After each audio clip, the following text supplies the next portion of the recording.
जलालपुर पीरवाला का जो इलाका है, जो मुल्तान की तहसील है, वहाँ पर क्या सिचुएशन है। अली हसन ने हमें वहाँ से ज्वाइन किया है और गुड्डू बैराज से हमें वकास बाकर ने ज्वाइन किया। आप दोनों को वेलकम करते हैं। अच्छा, एहसन अरशद ने भी ज्वाइन कर लिया है मुल्तान से, वो हमारे साथ है जी। तो आप तीनों को वेलकम करते हैं। दिखाई जरा विंडो। हाँ, तीनों जी। पहले हम किससे बात करें? वकास से पहले एहसन से बात कर लेते हैं। जी जी बिल्कुल ठीक। पंजाब से फिर हम सिंध की तरफ आएंगे जी। एहसन, मुझे बताइएगा मुल्तान में क्या इंतजाम किए जा रहे हैं और क्या शहर को में पानी जाने से रोकने के लिए क्या इकदाम किए गए हैं और ब्रीच कहाँ किए गए, कितने इलाका मुतासिर हुआ है?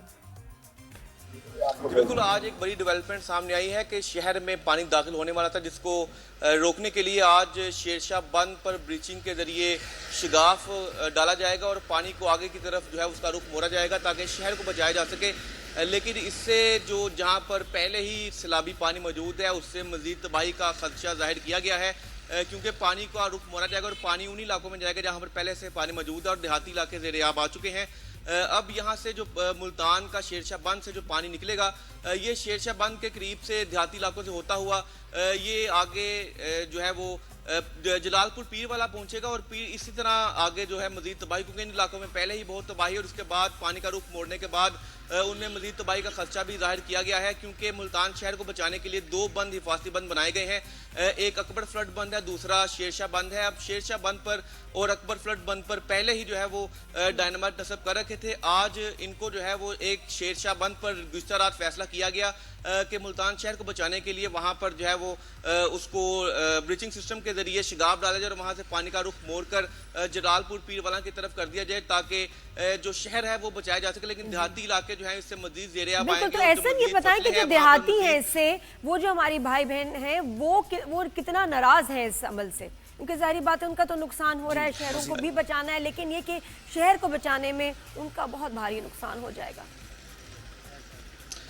जी देखें, ज़िली इंतज़ामिया की नाअहलियाँ इस मामले में बहुत सामने आई हैं, क्योंकि मुतअद्दिद जो सैलाब मुतासरीन हैं वो ताहाल कैंप से ही महरूम हैं। उनको कैंप ही फराहम नहीं की जा सकी क्योंकि कैंप की तादाद इंतहाई कम है और इलाका मकीन जो है वो काफ़ी ज़्यादा है। उनका कहना है कि घर डूब चुके हैं, यहाँ पर मौजूद हैं। अब जब मज़ीद पानी आएगा तो जो उनकी उम्मीदें थी घर जल्दी लौटने की, अब वो सामने नहीं आ रही, क्योंकि अब जो है वो मज़ीद इसी तरह जो है वो पानी का खदशा जाहिर किया गया है कि देहाती इलाकों में मज़ीद नुकसान होगा। वहाँ पहले ही तकरीबन 6 से 60 फीट तक पानी है।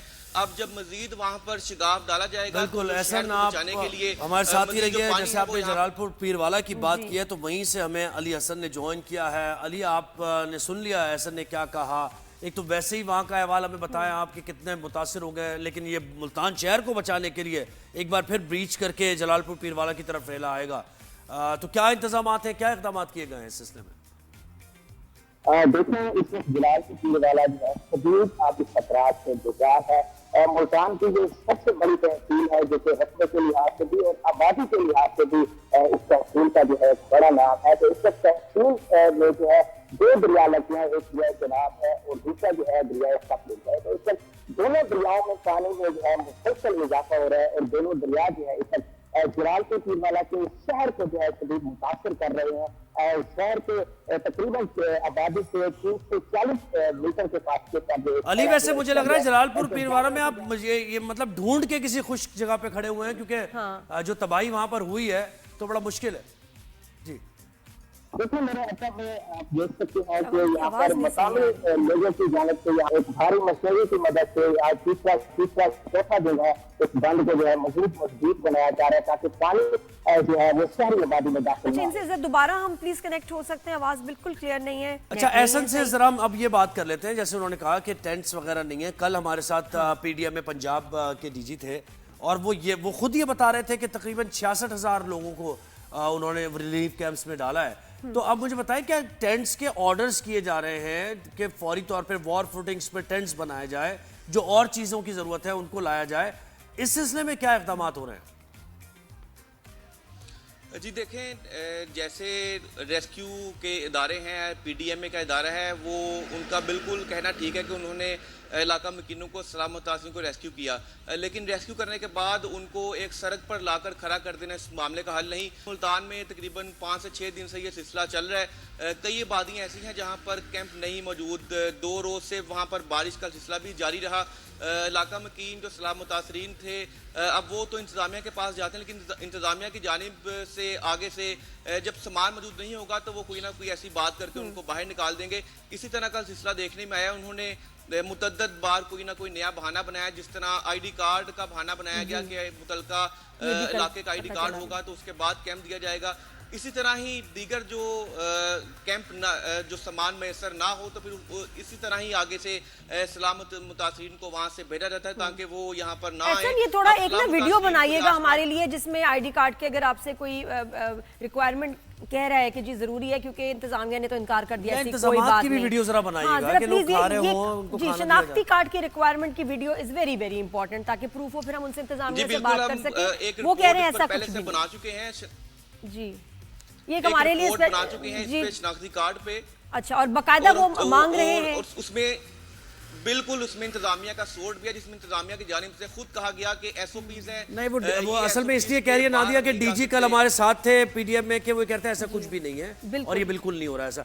अच्छा, पीडीएम की जानिब से सब बच्चा की रिपोर्ट दी गई है और क्योंकि जो इंतजामिया है वो उनको सब बच्चा की रिपोर्ट दे, क्योंकि जो डीजी पीडीएम में है वो शहर के मेन जो कैंप है वहां पर जाते हैं।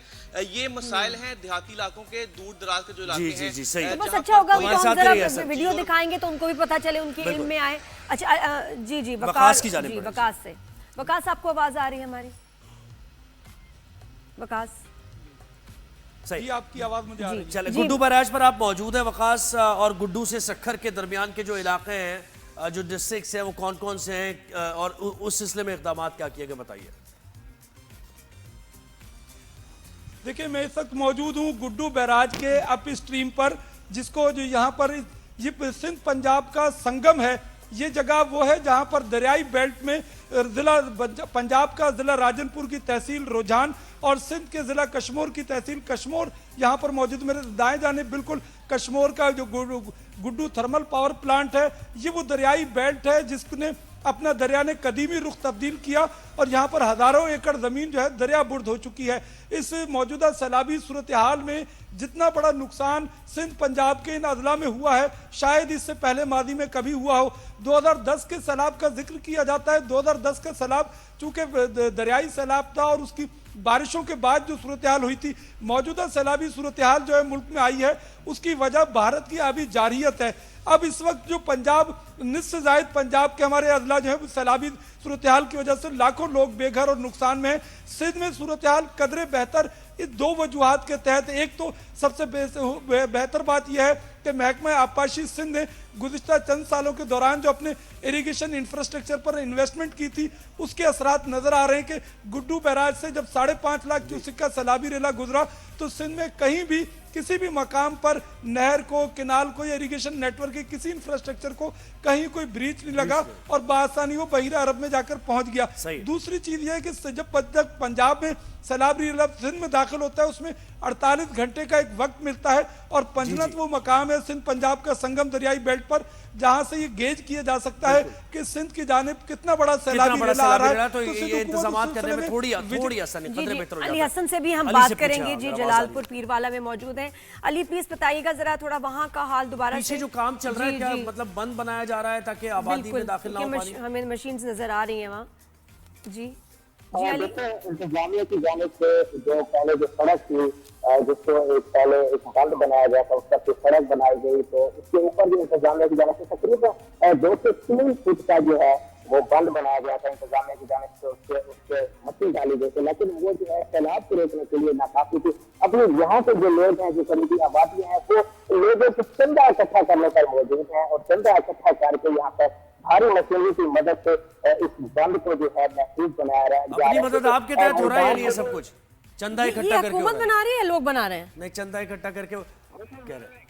इंतजामिया की जानिब से 3 से 4 फुट का जो है ये बंद बनाया गया था, लेकिन अब जो पानी है उसमें अच्छा, सही है, वो देखते हुए खुद लोग अपनी मदद आपके तहत करें। बहुत शुक्रिया अली हसन। ये थोड़ा सा बताइएगा दोबारा से। बहुत शुक्रिया जी। आप जी, अली वकास, बहुत एहसन, बहुत शुक्रिया आपने मुल्तान से ऐसा ने बिल्कुल बताया ताज़ा और, सूरत हाल बताई आपने गुड्डू जी। बराचा में, जी, और इस वक्त मैं आपको बताऊं, किसी भी रिपोर्टर के लिए, पूरे मीडिया के जो रिपोर्टर्स हैं उनको हम सलाम पेश करते हैं। इतने मुश्किल हालात में वो वहाँ जाके जिस तरह हमें रिपोर्टिंग कर रहे हैं, हमारे लिए अमेजिंग बात है। बिल्कुल ऐसे ही है।